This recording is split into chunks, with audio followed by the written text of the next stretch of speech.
Alright, welcome back. So in this video, we're now going to go over what I believe to be one of the biggest misconceptions about psychic abilities, and that's this point, which is psychic abilities have never been proven, right? So that is pretty much what you hear all the time about psychic abilities. So anytime someone mentions psychic abilities or even the supernatural, they'll just say, oh, it's never been demonstrated or has never been proven in a controlled experiment. If they existed, then someone should have eventually done it at some point, right?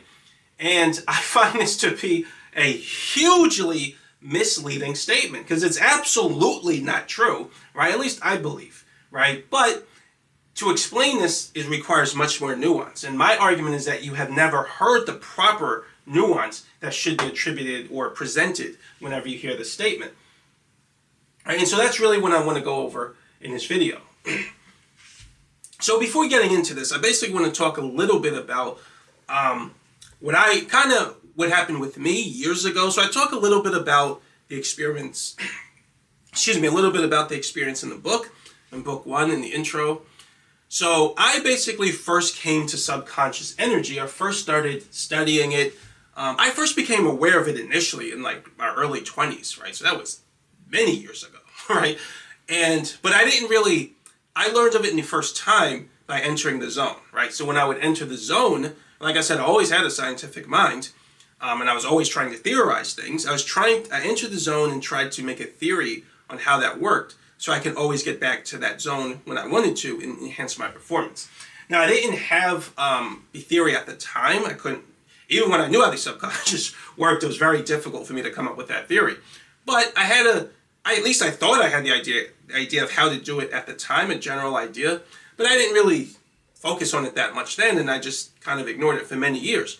Then roughly around the time I was 30, I started studying it again, and by that time I started studying the nature of emotions, which it comes from the same place. So at that time I realized that emotions come from the same place that I call the subconscious, right? Which is the term I came up for at that place in my mind when I was like, I think like 23 or whatever.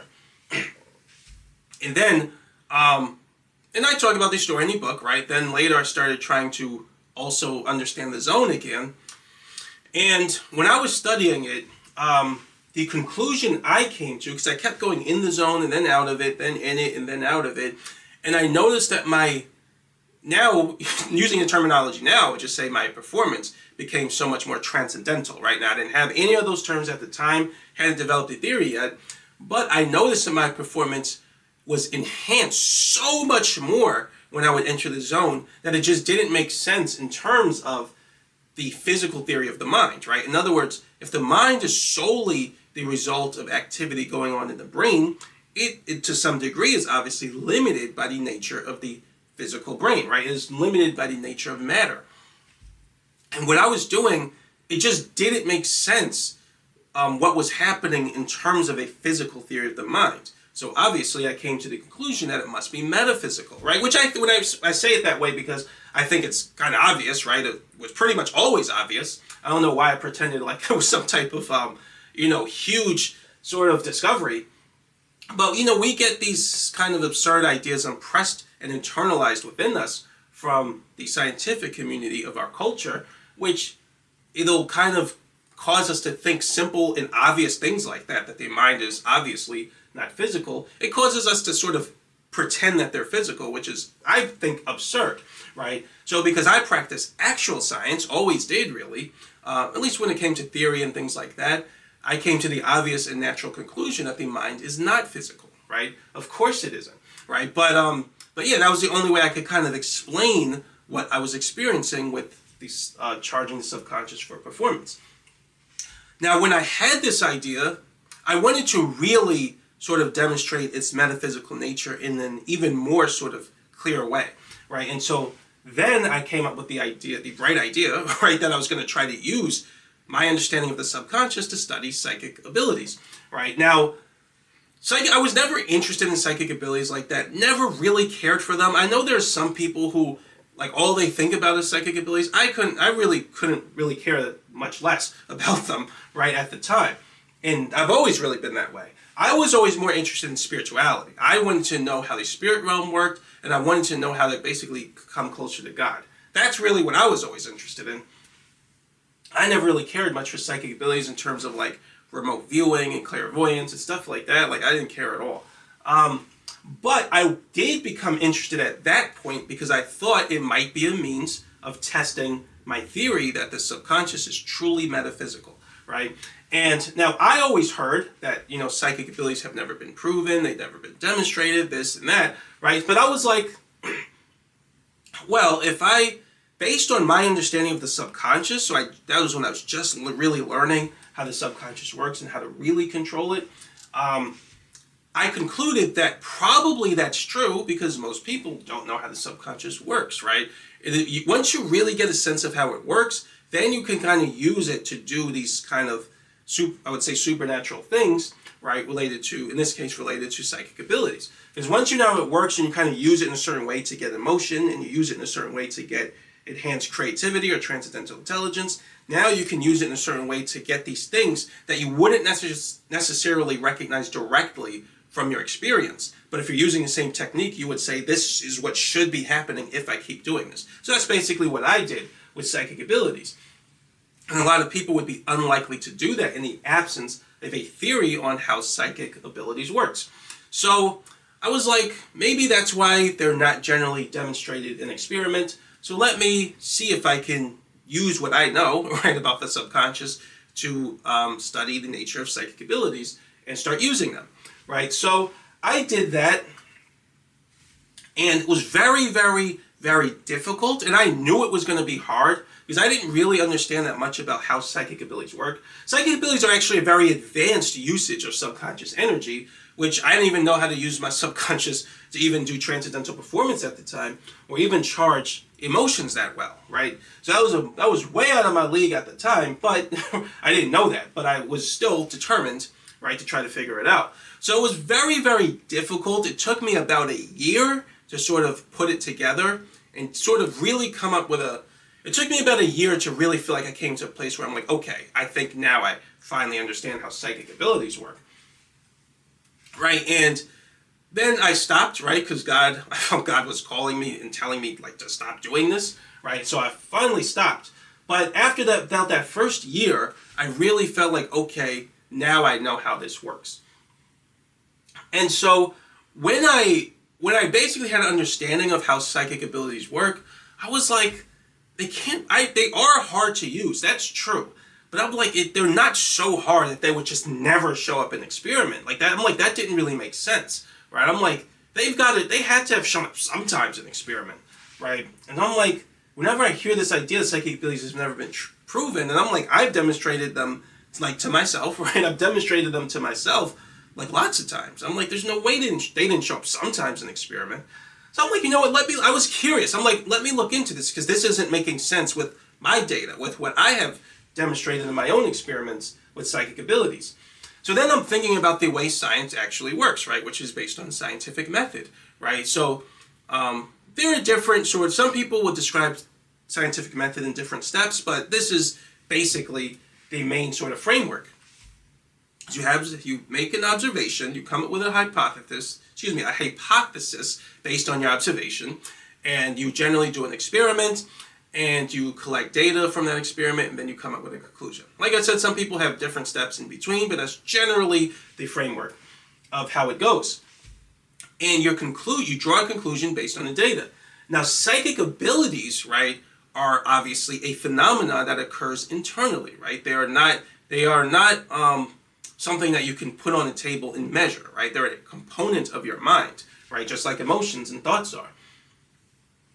So if psychic abilities, basically you can't say psychic abilities exist, you can't say they don't exist just because a person hasn't necessarily used them in a certain way in experiment, right?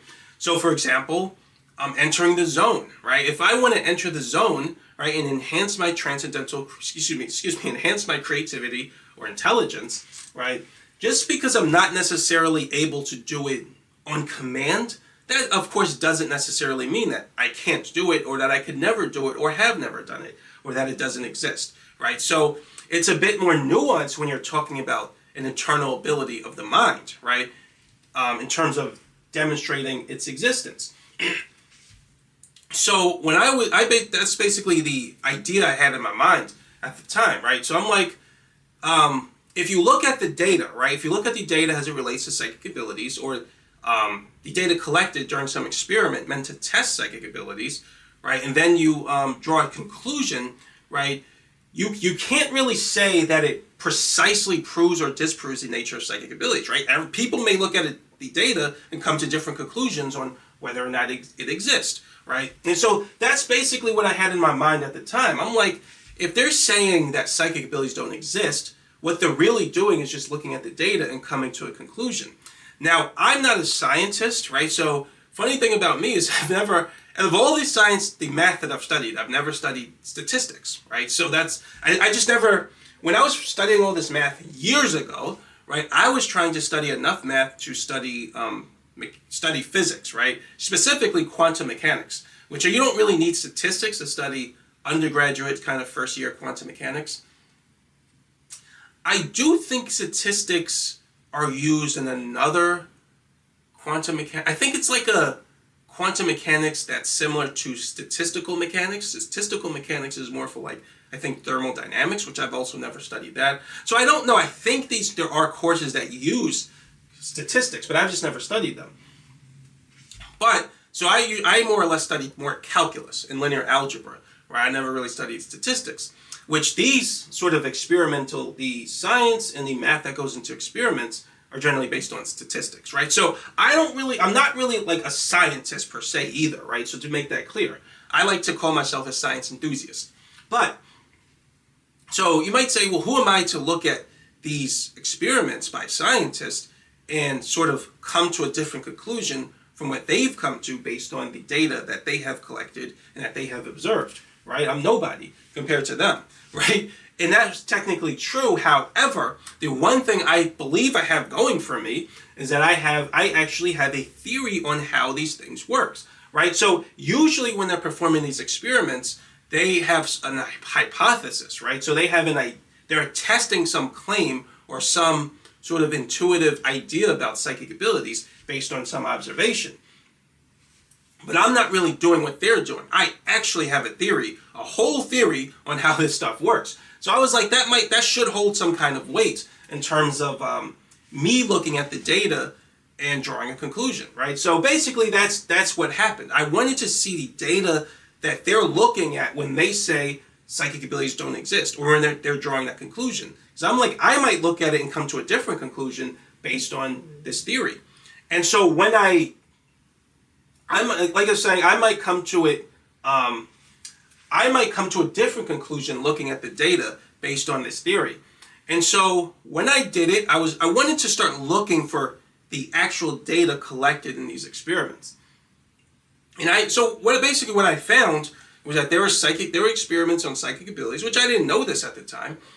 There were experiments on psychic abilities going back like practically 100 years, right? So in I think the earliest one was like in 1880 or something like that, 1882, something like that, right? And then there were many certain large-scale experiments since then for psychic abilities. And I couldn't really find the exact data, right? The precise data recorded in those experiments. I couldn't really find it online, but there were sort of more qualitative sort of explanations and overviews of those experiments. And when I looked at them, sure enough, it was exactly what I said, right? So psychic abilities have been demonstrated many times, right? It's definitely not true that they have never been demonstrated. In fact, they get demonstrated with such regularity that it's not even that special anymore, right? It's kind of like what atheists do when they say there's no such thing as a supernatural phenomenon. Like, okay, if nothing is supernatural, then explain how I'm able to move my arm, right? And then they'll always say the same thing, right? Oh, the brain does this and the brain does... I'm like, no, right? You're talking about... You're saying the brain is involved in motion.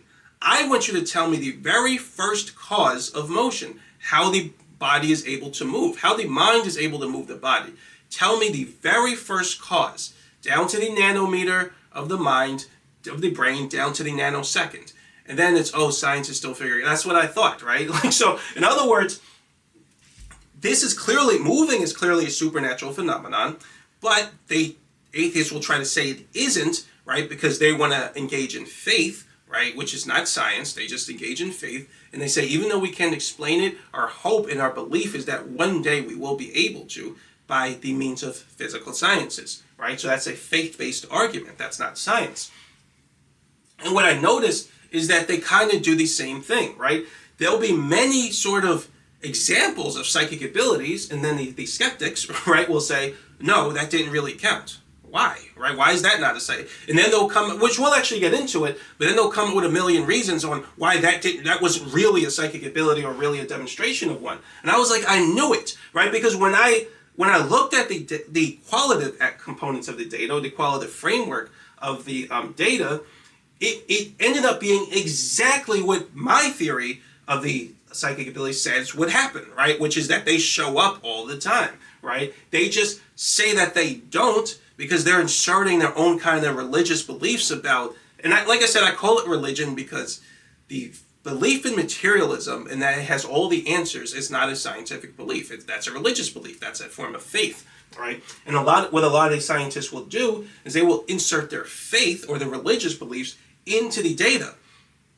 Now, even if you don't have a theory on psychic abilities, right, at best, the conclusion that you would come to based on the data would be that psychic abilities most likely exist, but we don't have necessarily a theory on how to control them, right? By the way, that was actually the same conclusion I came to when I was first studying psychic abilities. So about halfway, so I was studying them for about a year, and about halfway into it, so this was sometime, I think in like May or June. No, it would have been June or July probably. But as I was studying them, I was having so much difficulty with them, right? I was about to give up because so I would try to use psychic abilities to see some number, something hidden from me. Then I would later look at it to see if I was correct. And there would be times when I would do it in a way where I was convinced I used a psychic ability, but I couldn't do it often enough, right? It was too hard. And so I actually came to the exact same conclusion that a lot of parapsychologists come to. So parapsychology is basically the study of psychic abilities in a more scientific setting. So obviously that's a sort of considered to be a pseudoscience. It's highly derided in the scientific community because they generally lead more toward their religious beliefs about materialism. But yeah, I came to the same conclusion that they generally come to, which is that psychic abilities probably exist or most likely exist, but we don't have a theory on how they work yet. So that would actually be the more complete scientific sort of analysis that you would provide based on the data if you're not engaging in religion and superstition and things like that, right? That's what they come to in parapsychology, and that's the same exact conclusion I came to, right? But you never hear it in that sort of context. When people say, oh, there's no supernatural and there's no this and there's no that, they never give it to you in that full context, right? Well, they've been demonstrated in a way, or there have been certain phenomena that have occurred in experiment where it is most likely true that psychic abilities exist, but we don't have a theory that fully explains them. You never hear it with that more full nuance, right? We just always hear they've never been proven, they've never been demonstrated, don't exist. That's not really true. That's not really a complete. That's technically true depending on how you interpret the words, right?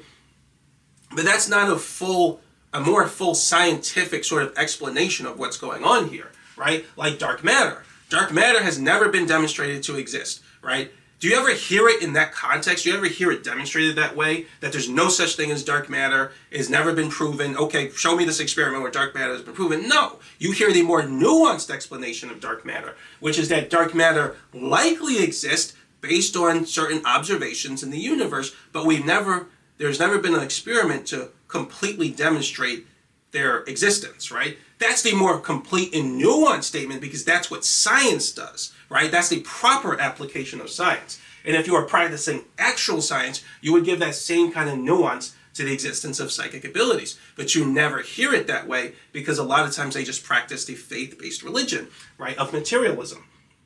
Right? So basically, like I said, when I actually looked at the data, I came to the actual scientific conclusion, and based on what I saw, I was like, oh, psychic abilities are demonstrated all the time, which is exactly what I thought would happen, right? And I also thought they might not show up all the time because people don't really have a theory on how psychic abilities work, and because of that, a lot of times a lot of people have a lot of misunderstandings about the way psychic abilities work, which is kind of the point of these videos.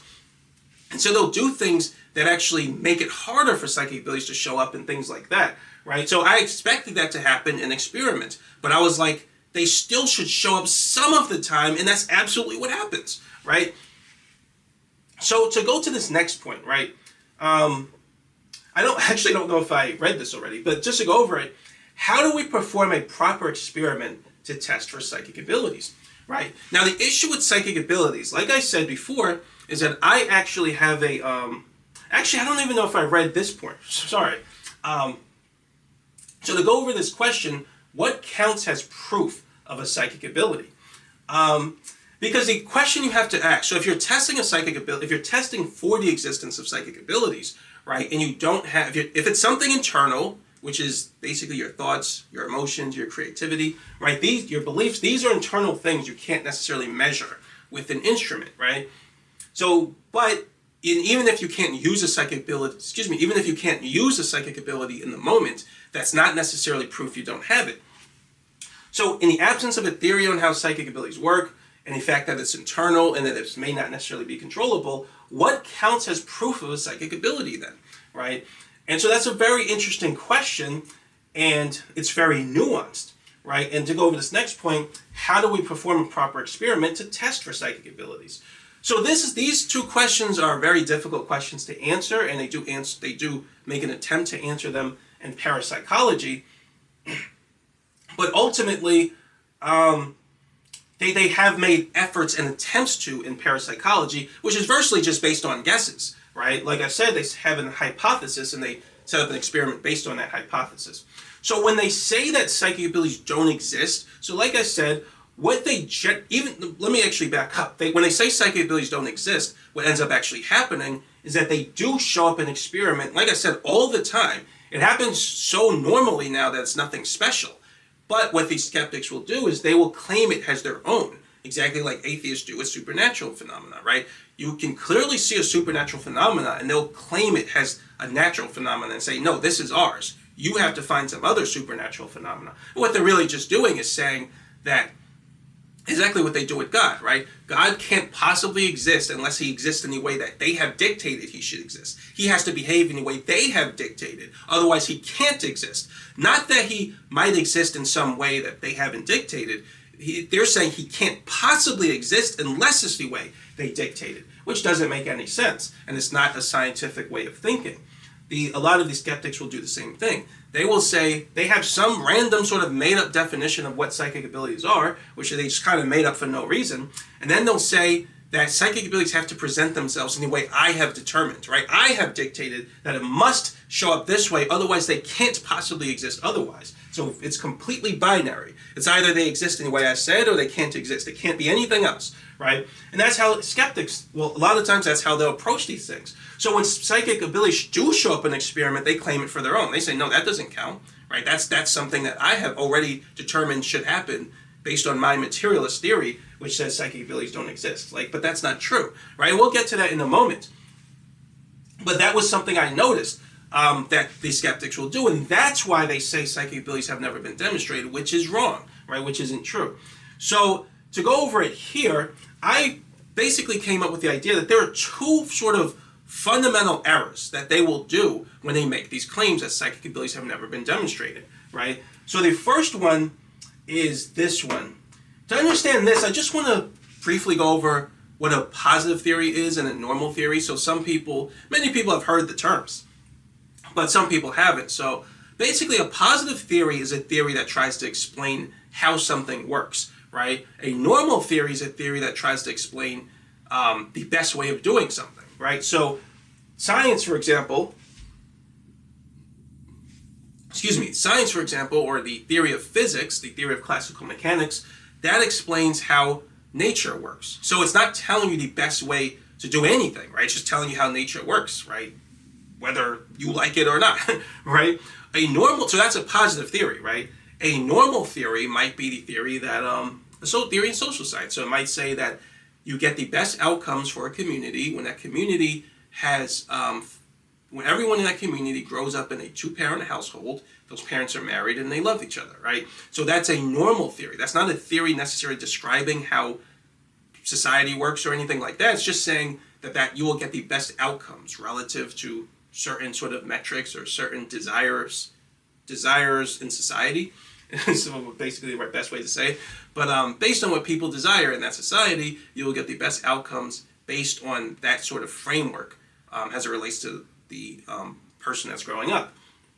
Right? And so that's a normal theory. So that's the difference between the two.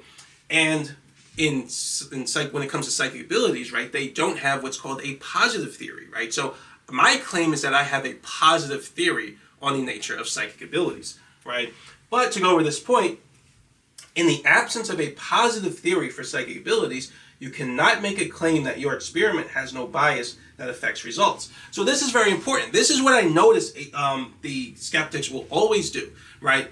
What they'll do, so let's say someone says they have a psychic ability and they demonstrate it, or psychic abilities show up in these experiments. What skeptics will do is they'll try to start controlling the experiment more. They'll start to, and you might say, well, that's a good thing to control the experiment.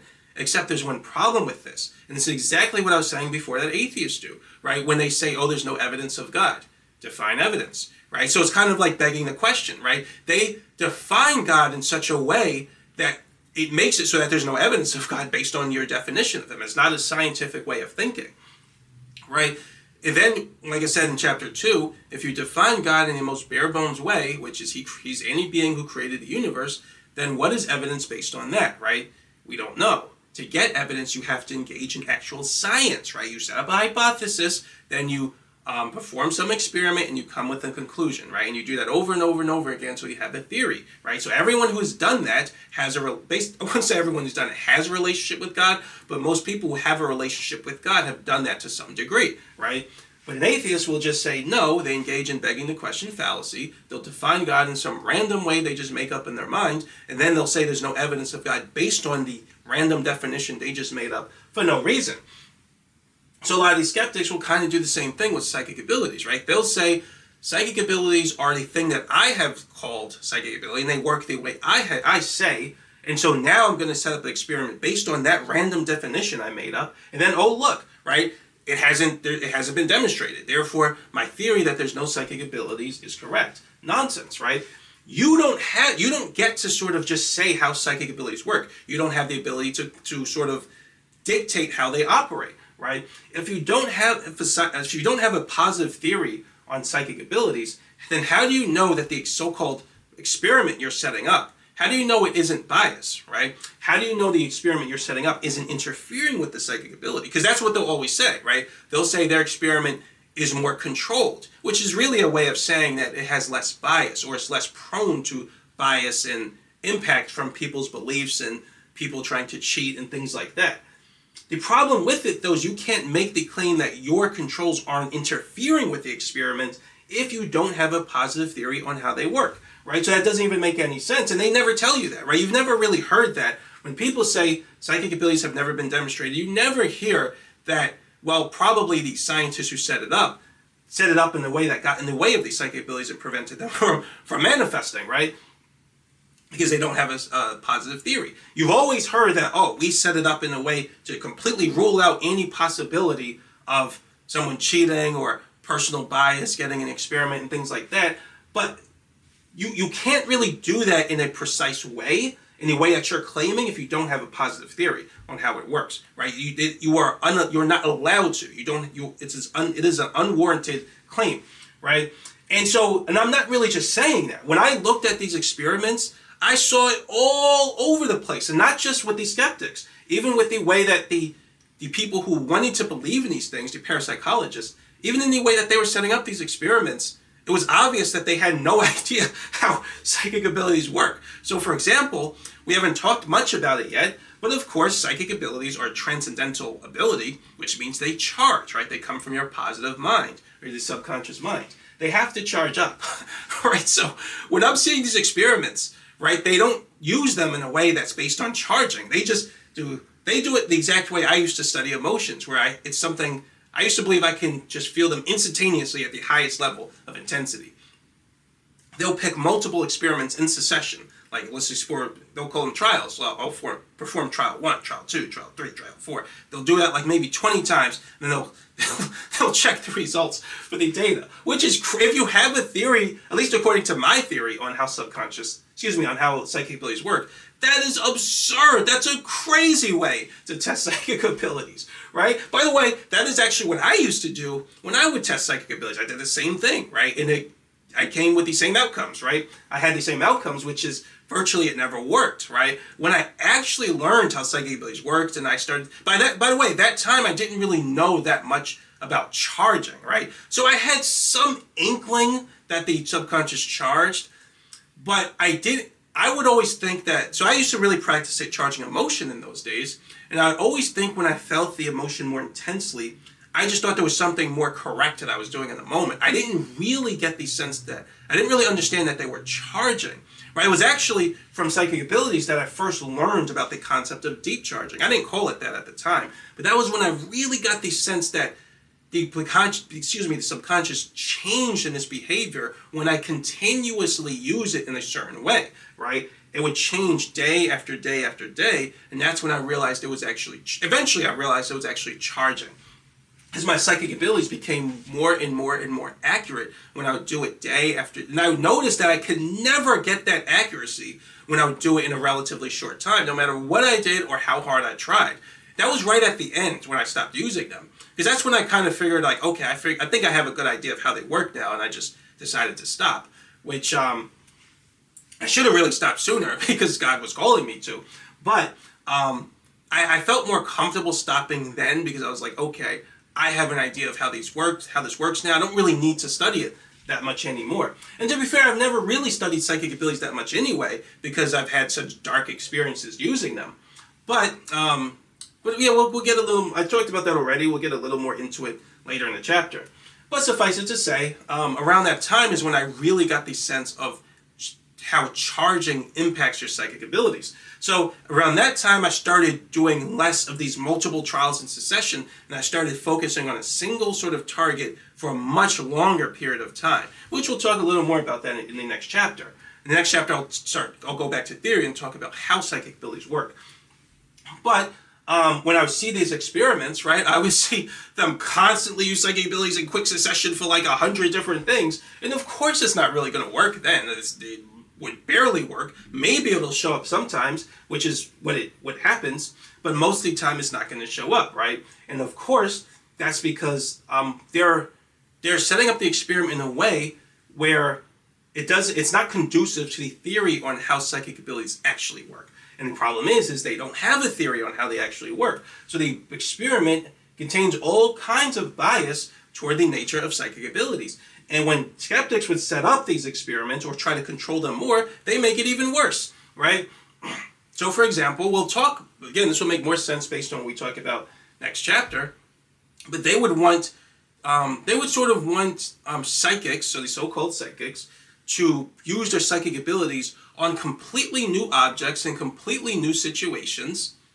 Like, that's going to be very hard to do because your subconscious has to connect to certain things, right? And your subconscious is still going to have subconscious paths. There's still the concept of categories. There's still the concept of activity closeness and path closeness. Again, that'll make a little more sense in the case of psychic abilities based on what we talk about next chapter. In the same way that if, let's say there's a chick that you're in love with, right? When you focus on her, you will feel those feelings of love. But if you focus on someone like her, you might feel those feelings of love a little bit, right? And the more they look like her, the more you'll feel it. The less they look like her, the less you'll feel it, right? So psychic abilities work the same exact way. And if you're in a completely new environment with completely new objects and targets and situations, you're not going to be able to just use psychic abilities that easily, right? That is how subconscious memory works. Right? But they don't have a theory on this stuff. And even if the psychic is claiming they can do this, a lot of these psychics don't have a scientific theory on how this stuff works. All they know if they've demonstrated psychic abilities, which I have too, right? They've done they had some experience where they used psychic abilities in some way that couldn't be denied. They knew it wasn't just random chance, and they could feel it as well. There's a feeling to it. And now they think they can use psychic abilities all the time. That's not how it works, right? I have entered the zone many times. Especially when I was first setting up this theory, I couldn't just enter it anytime I felt like because I'd done it many times. That doesn't mean anything, right? That's not how your transcendental mental abilities work. So a lot of these psychics, they don't realize that because they don't have a theory on how this stuff works either. And a lot of times they're not scientific.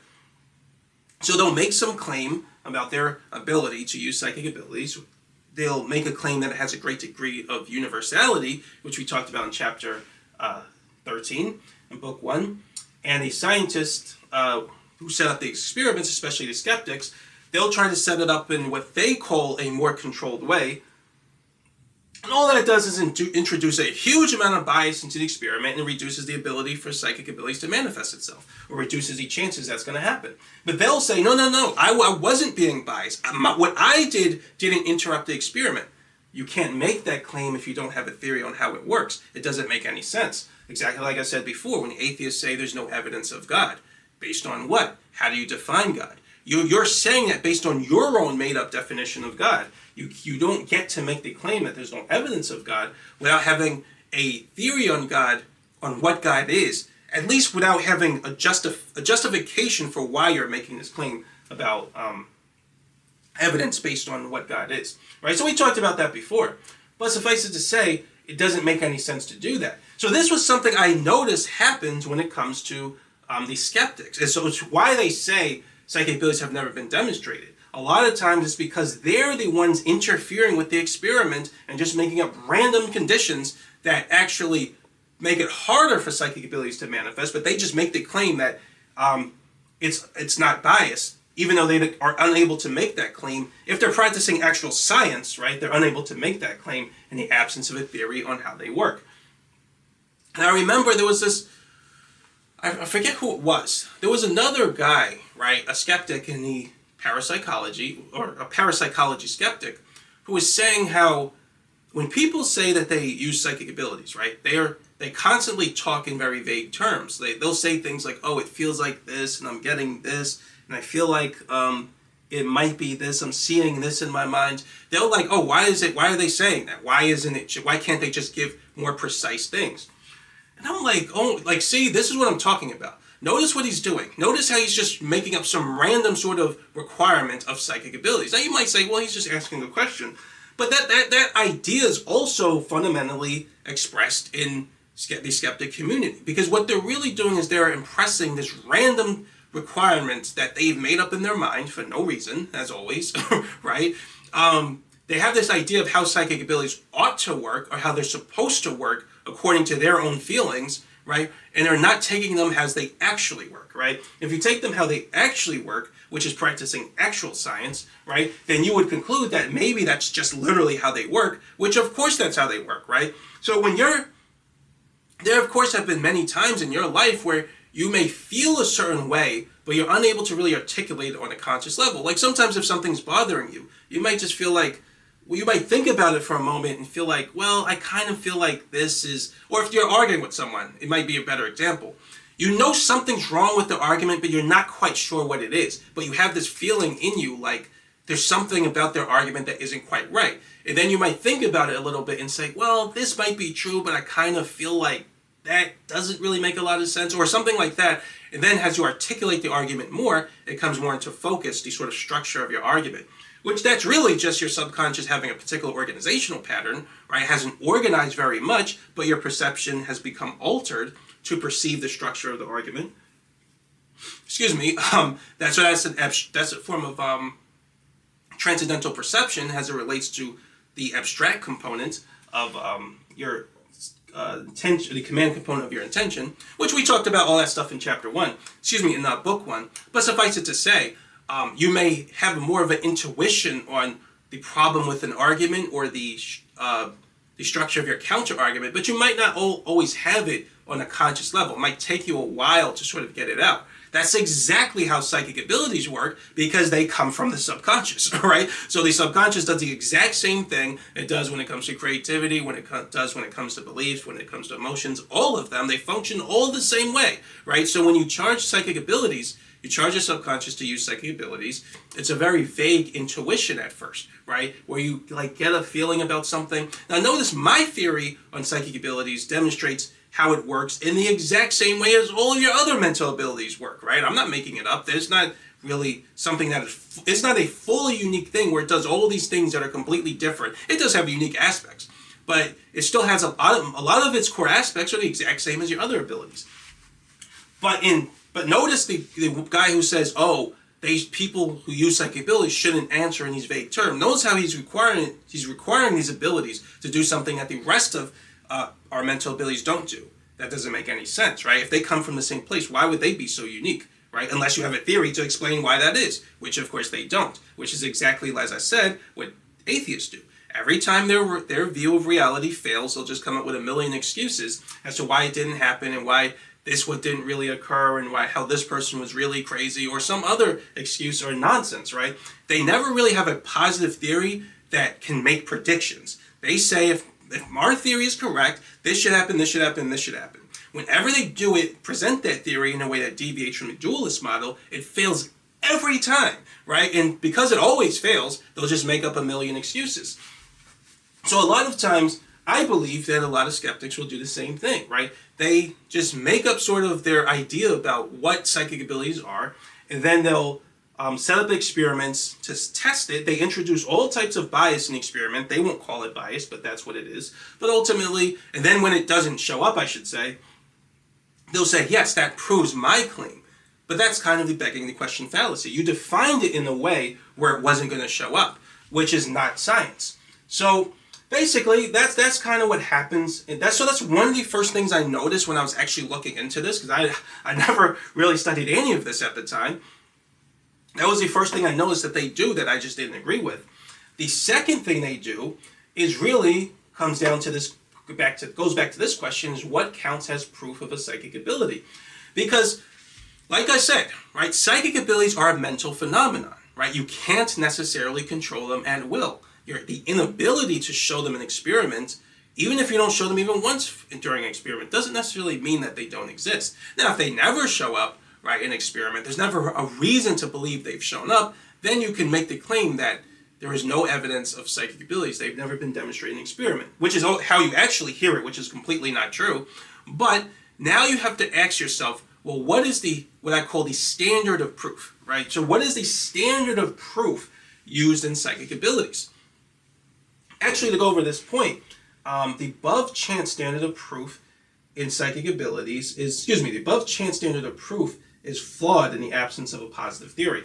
So when it comes to psychic abilities, the standard of proof that they use, because like I said, it's perfectly possible to not use psychic abilities in some particular experiment at all, right? But they might still exist, right? Because you can't put it on a table and measure it. So you have to pick some sort of standard of proof. You have to pick a standard that says, if this standard was met, then I can say I have proven something. I have proved that this exists, right? So it's kind of like what I was saying about atheism. About the nature of God, right? No one can know anything except that they don't exist, right? Or no one can know anything except that they exist, right? And you can always doubt anything. You can't really, just know something beyond that reasonable doubt. Well, if your third eye is not turned on, you can't, right? So that's a longer explanation. It'll make a little more sense based on what we talk about in the next chapter. But yeah, in our current state, we generally can't really know anything in a more intellectual way. So we have intuition, we know right from wrong, things like that. But we don't really know anything in a more intellectual way. We can't really know anything intellectually except that we exist. That's it. So if you want to get to that standard of proof, then we can't know anything, right? So you have to pick a standard of proof that says we know something, right? So I don't really know that 2 + 2 = 4. All I can say is that it makes sense to me. And in all my experiences, when I had 2 things and another 2 things, I then had 4 things, right? So I can sort of say I know that relative to some standard for knowing, right? And like I said, we have a theory on God, and all the data demonstrates that the theory on what God is. So now we actually talked about it based on chapter 3, 4, and 5. So also as it relates to negative entities, based on that, we can create a theory of God based on all the information we talked about, and we can demonstrate how that the nature of God fits that theory in terms of making predictions, and those predictions match up with your experience and the experience of others. So relative to that epistemological standard, we can say we know God exists. And so we can do the same thing with psychic abilities, right? So we have to pick a standard that says relative to what epistemological framework or standard can we say we know psychic abilities exist or that we've proven their nature, right? So you have to pick one, right? You can't just say, and this is what a lot of atheists and skeptics do, right? Because they don't practice general actual science, right? They'll jump in, they'll play fast and loose with the standard of knowing something, and they jump between different standards. And sometimes they jump to the highest standard, which is that you can only know that you exist, right? So when it comes to the standard of proof for psychic abilities, what they'll usually use is what's called the above chance standard. So the above chance standard is basically saying that you set up a certain number of trials or experiments, right? You have the psychic guess something. This is one of them. This is the most common one probably, but there are others. But you would have them sort of psychically retrieve information about a target, so something that's hidden. Like I said, it could be a picture. It could even be something someone is thinking in their mind, so it could be someone else's thoughts. It could be an object, whatever. You would have it hidden, and you would ask the person to retrieve information about the target using their psychic abilities. And then they tell you what information they retrieved, and then you will see if it's right? And that's called a hit in parapsychology. So you would check how many hits they got right, or how many hits they had, or just how many guesses they got right, and of the total. So you have some total number. Let's say there were 20 different objects or 20 different experiments, and out of those 20, you want to see how many they got right out of the 20. Now, if they're just guessing randomly, then there's a certain chance that they're going to get a certain amount right. And if they're not guessing randomly, so if they're actually using psychic abilities, there's a chance they're going to get much more correct, right? So in other words, it should be above chance, right? And so that's really what that means. The above chance standard of proof is that you guessed a certain amount right in a way that is significantly deviates beyond what you would have gotten right if you were just guessing, right? So that's the above chance standard of proof. And when you hear it, it kind of makes sense, right? So that's a rational sort of standard of proof to use, right?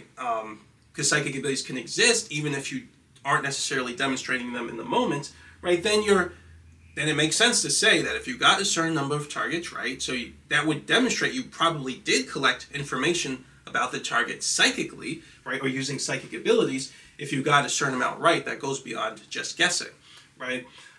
But there's only one problem with it, right? Once again, the problem is related to the absence of a positive theory. The presumption in that case is that each experiment, it has an equal chance of being guessed right as every other experiment, right? Because if that's not true, then you would have something that is called a weight function. So I learned that in this book. I think I'm using it the right way, but I learned that in this book by this guy named Sadri Hassani. So it's a mathematical physics book I looked up where it's talking about wave functions. So a wave function is basically a way of sort of equalizing an experiment. There's no real reason to go into it too much right now. You can kind of look up what that is. But suffice it to say, what I'm really saying is that the odds of using psychic abilities in one experiment may not necessarily be the same odds as using them in another experiment within that same total set of trials, right? So in other words, if it's more likely that you're able to use psychic abilities in one trial and less likely you're able to use it in another, then you would have to set up some weight. You would have to do all types of things with the statistics and the results as it relates to determining what above chance is. Of course, they never do that because you would actually need a positive theory on psychic abilities to formulate something like that, to even begin to have an idea of how you would accomplish something like that. So you would, so you just wouldn't be able to. So therefore, the above chance standard of proof makes no sense at all. You really can't sort of use that in the absence of positive theory. But of course, they don't care about that because they're not practicing actual science. They'll just presume every single experiment has an equal chance of happening. But that doesn't make sense. So I'm not just making that up. You know how the subconscious works now, right? So we talked about deep charging. So if I charge my subconscious to keep responding a certain way to something I'm seeing, let's say a certain type of song even, right? Then it's becoming less likely that my subconscious will become highly volatile to a different type of song, right? And let's say it's opposite song. So this is not shock charging, right? This is me actually just charging it up using the main charging technique we talked about, right? Let's say I charge it up to listen to a happy, fun song, right? So now I'm in a happy, fun mood, and my subconscious is highly volatile to happy, fun music, right? If I look at negative music, my subconscious is not going to be volatile really much at all to it. It'll be even hard to see it as negative music because my perception is altered from my deep charge, right? In other words, as I keep focusing on happy music more and more, I don't have an equal sort of ability to charge up in a way that's related to focusing on negative music, right? It has now changed, right? If you were to ask me to now charge in a negative way based on negative music, I would have to, there would be different things I have to do. You wouldn't expect me to do it in the exact same way as if I focused on a positive song after having done it for like 100 times in a row using the main charging technique. That doesn't make any sense. That's not how the subconscious works. But that's exactly how they test it in psychic abilities. They presume every single trial has the same equal probability of being, a person has the same probability of using psychic abilities in every trial equally, right? Which is not true. That's not how the subconscious works. And that goes right back to what I said before, how you cannot make a claim that the experiment isn't biased in the absence of a positive theory on how these things work. So the above chance standard of proof, it just doesn't really make any sense. Not to mention that in each one of these experiments, you can, of course, just be setting it up. You could set up the experiment in a way where there's more bias in this trial and less bias in this trial because you don't know how you don't have a theory on how these things work.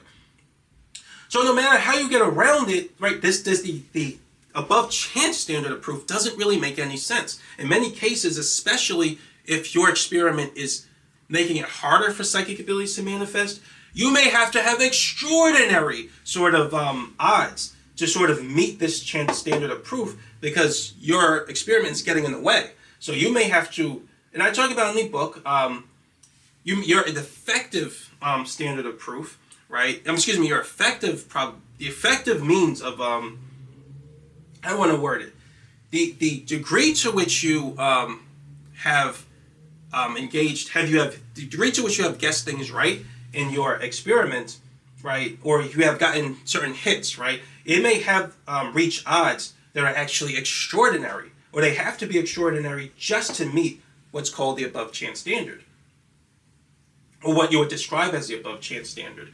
Whereas reaching the you could effectively reach the above chance standard in a way which wouldn't necessarily be above chance in the experiment. So I know I'm not really explaining that right. I explain it more in the book. I'd have to word it more precisely, but that's not really that important right now. But suffice it to say that in absence of a positive theory, the above chance standard of proof doesn't make any sense. You need a positive theory in order to even use this standard of proof at all. To use the above chance means as a standard of proof. So what is the proper standard of proof then in the absence of a positive theory? Well, this is the standard of proof that is often appealed to in parapsychology and is correct, right? The proper standard of proof is what's called the psi assumption. So what is the psi assumption? The psi assumption is basically is assumption made in parapsychology which says that if you're performing a psychic experiment, right, and a person gets something right, so they retrieved information about some target, and you check with them and they're right, it is the thing that was hidden. If they guess it right and it goes so far above chance, right, or the odds of them having gotten it right were so incredible, right, that you kind of have to conclude that something supernatural did occur here, right? Now I'm not saying you're doing it out of like 100 or 20 different trials. So this could be one trial, right? It could be something like guess the lotto numbers, right? And if you guess the lotto numbers, the odds of you guessing that are enormous, right? And so if that happens, you can probably conclude that, yeah, I think something supernatural occurred. And so that's called the psi assumption standard of proof.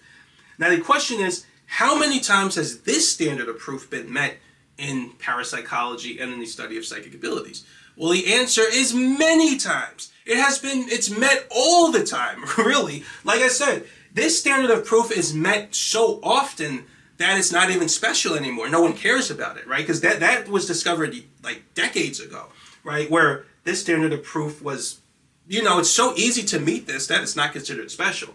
In fact, it's so normalized now that when it is met, right, skeptics, they're already used to that. They don't make claims that this doesn't happen. They know it happens. What they say is that this doesn't count as proof, is they impose the condition that it has to meet the above chance standard of proof. They don't care if it meets the psi assumption standard of proof, right? For example, if I won the lottery one time, they would say, no, that doesn't count. You didn't do anything. That was by chance, even though the odds are like in the trillions. Well, with guessing the lotto numbers, I don't think it's in the trillions, but you get what I'm trying to say. It's very, very high. They would say, no, that doesn't count. Because that does happen, that those kind of odds are beat all the time when it comes to psychic abilities or experiments. They just can't replicate it over and over and over again all the time, but they show up. That's exactly what you expect to happen if you don't have a positive theory on how psychic abilities work. So what the skeptics will say is, no, that doesn't count. It has to meet my standard of proof, the above chance standard. But wouldn't you need a positive theory to even say that? Wouldn't you need a positive theory on how psychic abilities work to explain how how an experiment would even meet this standard? And they're like, no, right? But then how do you know the experiment you're producing and the way you're controlling the experiment isn't introducing bias into the experiment then? Well, I don't know. I'm guessing. But however you would sort of describe my experiment and my lack of science, I still say that psychic abilities can't exist unless they meet this arbitrary standard which I have made up, which is the above chance standard of proof, and relative to these arbitrary experimental conditions I have set up. Now, once again, you can do that, but that's not science. You're not really practicing science if you do that. You're practicing some sort of religion or something, right? And when you practice actual science, right, the best standard in the absence of a positive theory is the psi assumption standard, right? And like I said, this is met all the time, right? It's nothing special in parapsychology. So these were things that I have realized, right? So everything I kind of thought would happen is exactly what happened. Because when I had studied psychic abilities, right, I recognized there's no way this is not going to show up sometimes in experiment, and this is exactly what I saw. It's shown up sometimes, right? Exactly what I expected, right? It didn't show up all the time because people don't have a theory on how these things work. And so, like I said, when people say that psychic abilities have never been proven, right, that's not really true. They're not giving you the whole story. So actually, before I even move further, these are two, there are many, right? These are just two that I wanted to bring up here. So there are multiple experiments that demonstrate the psi assumption standard being met. And they do it over and over and over and over again. So some of the let me show this now. So this was a book, right? So a book I took out from the library. I was actually studying this book when I was first sort of coming up with these ideas, and I wrote, when I was writing that chapter in the book, which the initial chapter I wrote years ago, right? That was in the earlier versions of the book. But I was basically, like I said, came to the conclusion that there's no way that psychic abilities didn't show up in experiments. So that's when I first started doing all this research. The research isn't as fresh in my mind now, but I do remember some of it. And I remember taking out this book at the time when I was doing research on the data related to these experiments. So this is called the ESP Enigma, the Scientific Case for Psychic Phenomena. It's by Diane Hennessy Powell. So I recommend to read the book. I just took it out in my library and I saw it. I started reading about psychic experiments, about the history of some of them. And two of them, which I remember, were called I don't know if I'm saying it right, Maimonides Dream Laboratory. So I think this is in Brooklyn. So this is in New York, where I am. And they performed a very sort of expensive and a very large sort of psychic experiment. I forgot so many details. You could look it up. I remember reading this book, so I took the book out again for this video. I took it out from my local library. And I remember that the author, Miss Powell, I don't want to call her Diane, she was saying how in the book, it was explaining some of the odds, right, for some of these, for the hit rate for some of these experiments. So I just want to read very quickly. Like I said, I can make a whole video going over this in much more detail. That's not really that important right now, though.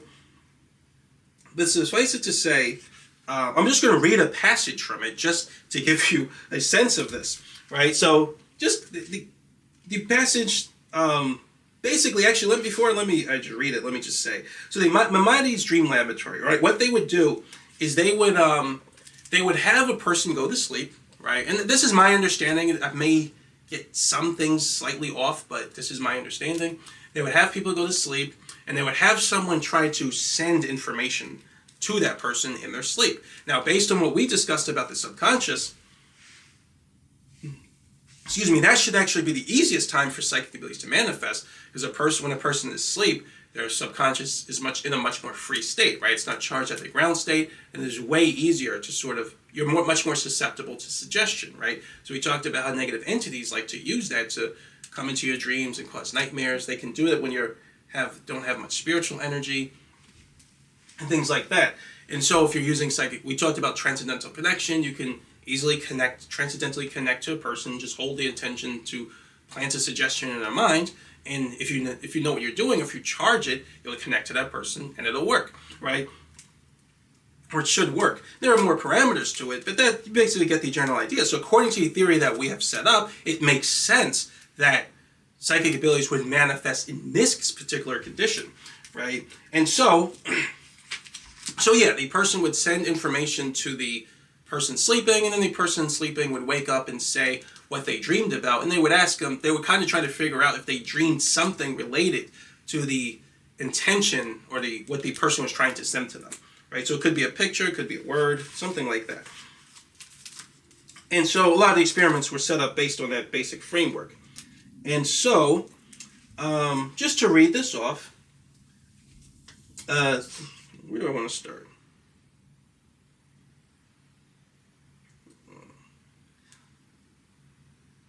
Well, yeah, I'll just start off here because it might not make a lot of sense if I start from the parts that really matters. So I'll just read it off. It's like probably about 2 paragraphs, but it's not too bad. So over time, the Maimonides procedure was revised. Then, by the way, this is on page 31 of the book, if you're interested. It says, over time, the Maimonides, if I'm saying that right, Maimonides procedure was revised. One protocol had the dreamers view between 8 and 12 pictures after being awoken. They were asked to rank the pictures in order of relevance to the dream's content. It was counted as a hit if the transmitted picture was in the top half of the ranking, and a miss if it was in the bottom half. This made statistical analysis of the data easier, but it also made the data less compelling than if they had been forced to choose one of the pictures. So I want to include that. The changes in protocol over the years made it more difficult to do an overall analysis of their 450 trials than if they had kept the same format. However, a combined review or meta-analysis was done, and it concluded that the overall success rate was 63% versus the chance rate of 50%. The odds were 75 million to 1 against the data being due to chance or guessing, right? So that was something I remembered. In other words, notice how they conducted their experiment. So yes, they had to pick certain metrics or standards for what counts as a hit versus what doesn't. But based on the standard they set up, it was, I just read it, so it was like, 75 million, the odds were 75 million to 1, right? So that 100% meets, first of all, it meets the above chance standard phenomenally, but you wouldn't really call it above chance standard unless it can easily be replicated in experiment after experiment after experiment. So technically what that meets is the psi assumption. So that set of experiments met the psi assumption standard of proof easily. And by the way, not just that's the meta-analysis, right, of all the trials, right? You can imagine there have been many trials within those experiments that went way above chance just for a single trial. And it must have happened multiple times, right? So this is what I'm talking about. You can see that experiment demonstrated the nature of psychic abilities, or the ability for people to communicate through their mind. It demonstrated that astronomically, right? It would be absurd to look at that and say psychic abilities somehow don't exist, right? Nonsense. So what do the skeptics say? They've looked at those particular set of experiments, and they'll say that they're difficult to replicate. Of course they are, right? These experiments include, and that's not just true for parapsychology or psychic experiments. Psychology experiments or social science experiments are very difficult to replicate because you're talking about variables that have to do with the mind, right? And just otherwise variables about how certain things impact the mind, and which is related to a person's childhood, their brain, the way they were brought up, like all types of things. There's virtually no way to really replicate these types of experiments in a way where you can control all the independent variables. It's impossible. That's true for social science in general, right?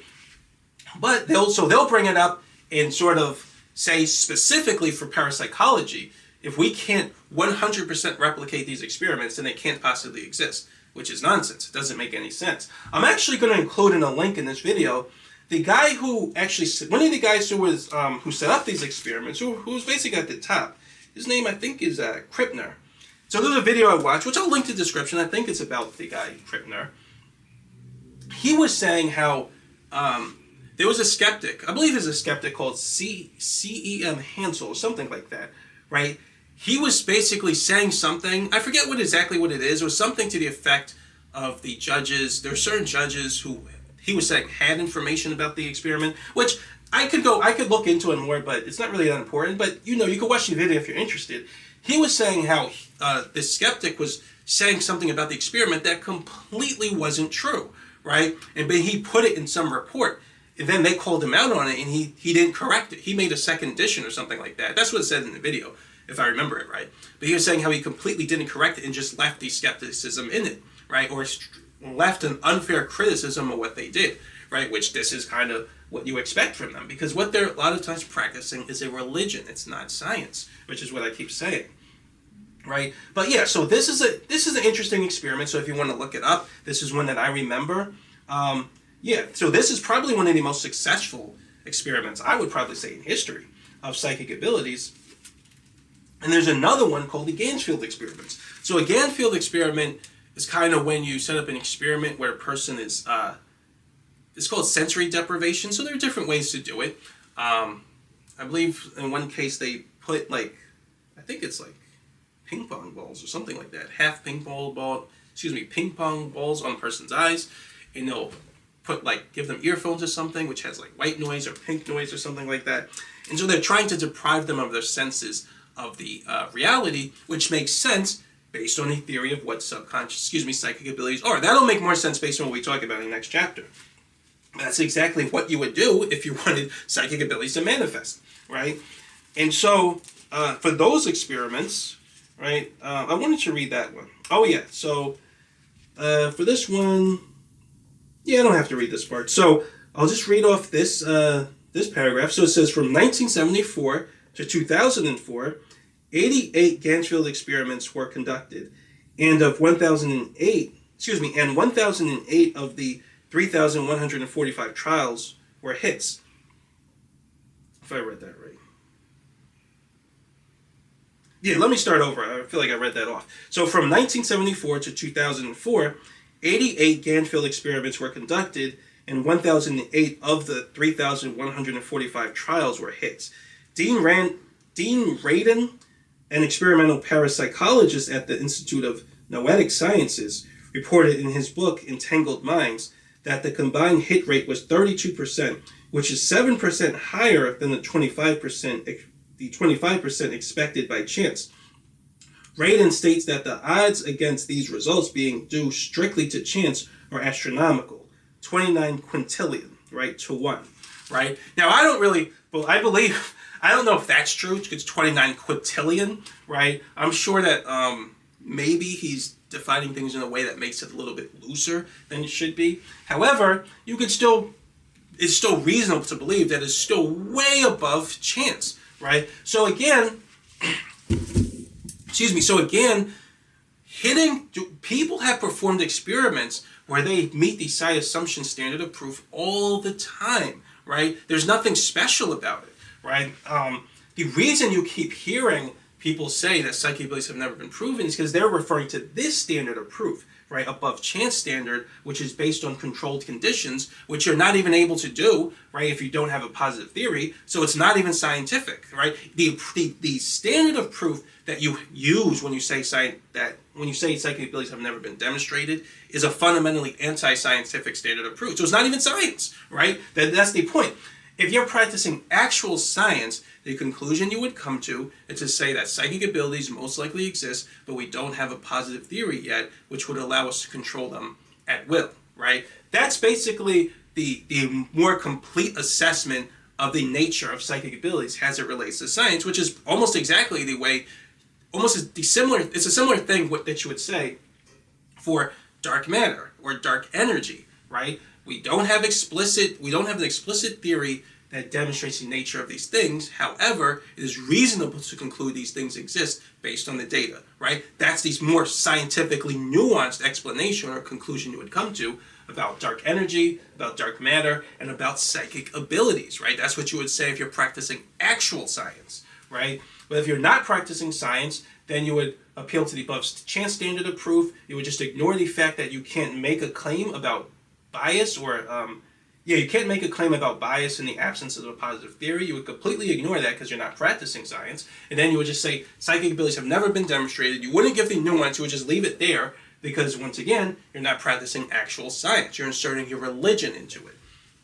So yeah, that's basically what I want to go over in this video. So that's one of the biggest misconceptions about psychic abilities, which is absolutely not true, right? And so then there's also the, one thing I forgot to mention was the James Randi experiment. So they'll come up with that experiment and say, oh, well, if someone can demonstrate a psychic ability, excuse me. So what they'll say is if someone can demonstrate a psychic ability, we'll give them $1 million or something like that. They can demonstrate something supernaturally. What they normally do, so I'm not too familiar with the James Randi experiments. I did look them up a little bit. I could have went into more detail, but I just looked up a little bit. But one thing I noticed is that what they generally do is what they always do in psychic experiments. They will generally set it up in a way where they want super controlled conditions, but what they're really wanting is for you to perform psychic abilities in a way that is where there's so much bias in the experiment that there's virtually no way you're going to make it, right? There's no way you're going to sort of demonstrate a psychic ability because you're asking them to do things that specifically push psychic abilities away, right? That doesn't make any sense. It would be like me asking you, right, to charge the emotion of love, right? I want you to charge your subconscious at the love frequency, but more specifically, feel the emotion of love as much as you can, while for this particular person who's doing all types of things that you don't like, right? They're abusing you, and they're just doing things that you don't like in a person. You wouldn't be in love with a person like that. They're doing all these things, but now I'm going to ask you to charge your love frequency for them. That doesn't make any sense. It's going to be very hard to do that, right? You're probably not going to be able to do that for them, but you might do it for someone else who actually has the qualities that you do like in a person, right? But imagine if I said, no, you can only demonstrate that you have the capacity to feel love in the conditions that I have presented to you, right? That doesn't make any sense. So that's what I believe the James Randi experiments generally do, right? And they'll generally pick, like I've seen one experiment where they were saying how a person had to guess, I think like 20 things right? No, it was 20 trials. I think they had to guess, I forget the amount, right? It was a certain amount right that they had to guess out of that would be considered to be above chance.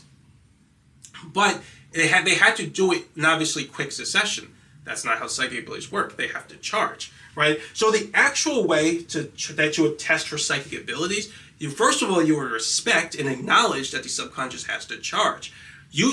Running a psychic experiment for even a single trial, depending on the information, how complex it is, could take like a whole week, right? At least that's been my experience.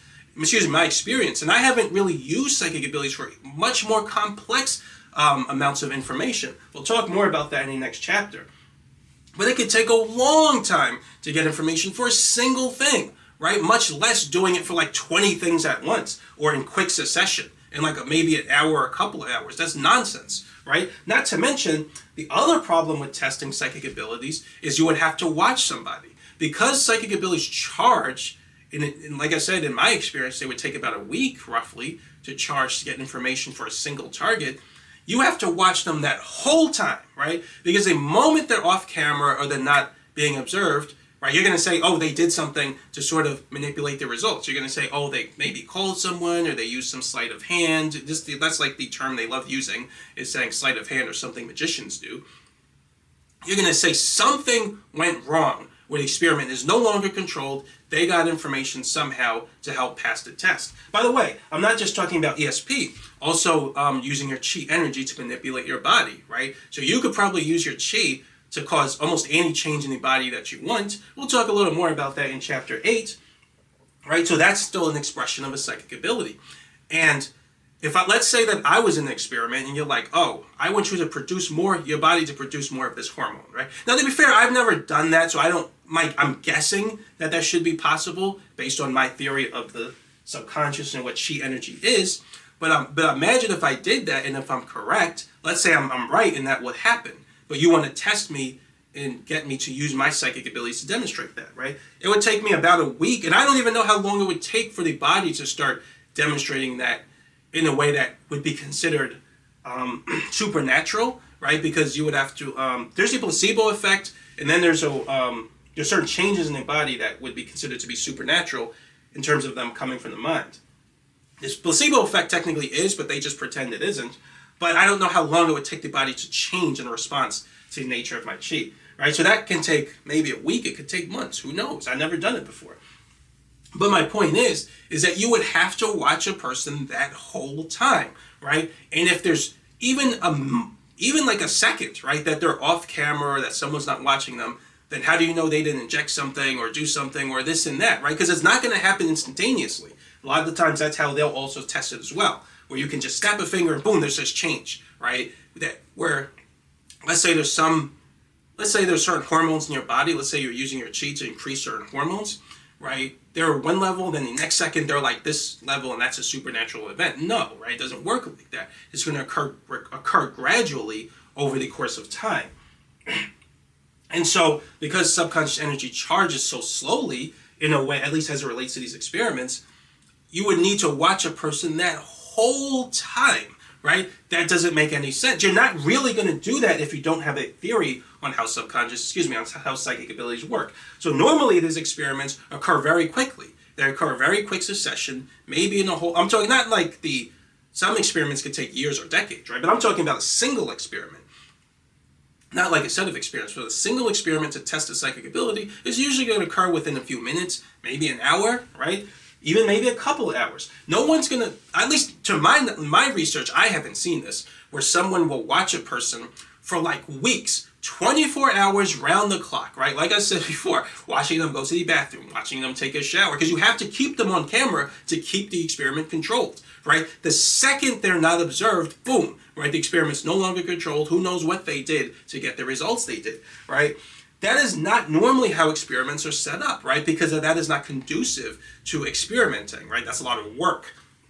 So people aren't going to generally do that. They're going to experiment in a way that's more convenient. Guess what? That more convenient way introduced bias into your experiment. Even if it's more convenient for you, right? It's not convenient for the manifestation of psychic abilities. So you wouldn't ever really do that unless you had a reason to, right?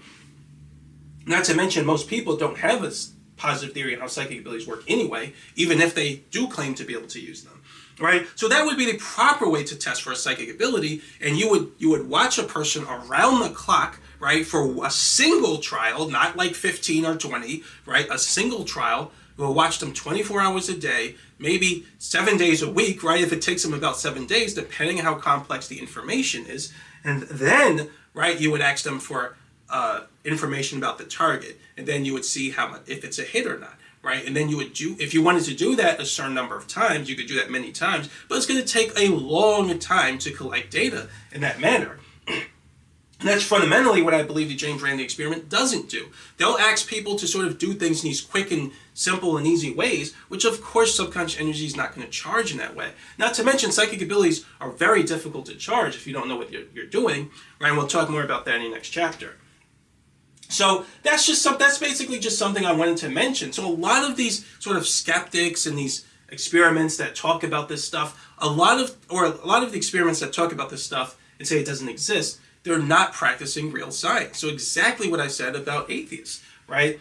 Now you could say, would I be willing to go in these experiments? I've thought about it. I definitely don't want to do it with ESP because, like I said, I have had very dark and demonic experiences with ESP. A lot of other people have. I don't really believe in doing that or using those abilities for that purpose, right? Like I said before, you would use psychic abilities to serve God, right? You wouldn't use them for this. The purpose, why we're here, isn't so that people can believe in the supernatural in a way that doesn't take faith, right? Angels would have done that all the time if that was, that was what God wanted. That was not against his will, right? But it is against his will. So I don't want to do that, right? I will tell you guys how to use psychic abilities, but I would recommend no one do this, right? That's not really what you want, right? Now, the Maimonides Dream Laboratory, that might be a little bit more conducive, because you don't need psychic abilities to do that. At least I don't think so. That's just a simple transcendental connection. So I'd have to see. Now, one thing that might be more conducive is using my chi. I'll talk more about why I think that's a little bit different later. But yeah, so I haven't decided yet. I haven't really practiced psychic abilities that much. I believe I've come up with a theory on how they work, but I'm not really that interested in them, never have been. And there are a lot of rules with them. So if you use them outside of the rules and you're going against God, you're sinning, and that's very bad. That'll be very bad for you, right? So, like I said, I don't know if I want to do that yet. I'll think about it. But like I said, I'll give you the theory. And what I will at least say is that I have demonstrated these abilities to myself, right? And that's really what matters. I don't recommend trying to use these abilities to make other people believe, right? That's not really the goal, or that's not really aligned with the purpose of life at least according to my beliefs, right? But if you use a psychic ability, which I really don't recommend this either, I did it, but I think I did it right in a way that was not really aligned with God's will, which you never want to be outside of the will of God, right? But when I did it, it really demonstrated to me that the subconscious was truly supernatural. That might be why I have such an easy time sort of accepting supernatural things as well, right? Because I remember I'll talk probably more about it in the next chapter, but I did it with I did a couple things, but I guessed a target, which was a picture, right? I guessed a picture with almost complete accuracy, right? In a way that just would have been next to impossible, right? Without me truly having used a psychic ability, right? And so that was proof to me that the subconscious is truly metaphysical, right?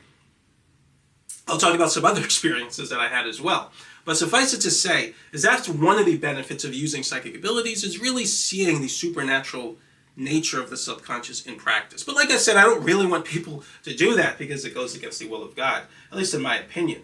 But you could also ask God and see, well, no, I shouldn't say that. I don't really think, if you don't really have a strong relationship with God, I wouldn't recommend to go anywhere near psychic abilities at all. Don't even think about them, right? If God calls you, once you learn how to speak to him and you'll learn how to get messages from him, we'll talk more about that in chapter 10, because we haven't really talked too much about dreams. You get spiritual messages in dreams all the time, right? That's one of their main avenues of communicating with you. But yeah, if God calls you to use psychic abilities, then that's different, right? And that's where all this stuff comes into play. But that hasn't happened, then I wouldn't recommend it. But yeah, I think that's it, right? So that's it. In the next video, I'm going to talk about some other misconceptions. Like I said, I might combine some, or just make some short videos, because this chapter won't be too long. This is probably the longest discussion we'll have in this chapter. The rest of them are short, though. But yeah, I'll decide, though. But that's it for now, though. Thanks for watching, and I'll see you next video.